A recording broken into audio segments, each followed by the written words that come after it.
So Craig, I have now heard it. I first heard it from William Floyd, and I've now dined down on it many a time. But why don't, for this group, why don't you just tell us what I think of as the foundation myth of Google New York.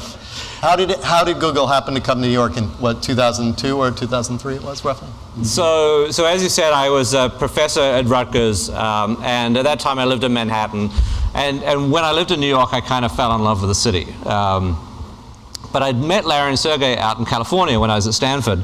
And Larry emailed me one day and said, "We're starting a company. You should come and join us." And I said no, which turns out to be the wrong answer.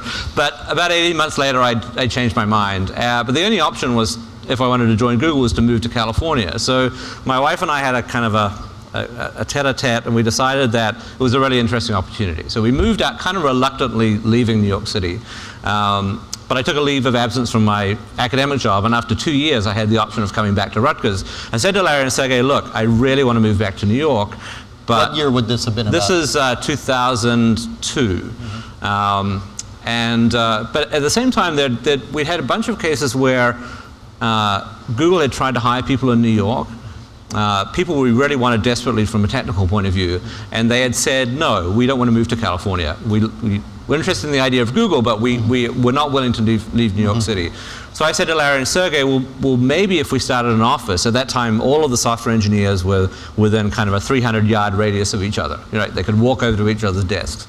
I said, maybe if we had an office in New York, sure, it would be distant, and we'd have to sort of change the culture a little bit, but we might be able to hire these people that we've been missing out on. And they said, you know, in the sort of typical Google fashion, you know, we're a startup, sure, we should try it, but if you can't find 15 really good people who we wouldn't have hired otherwise, you have to come back.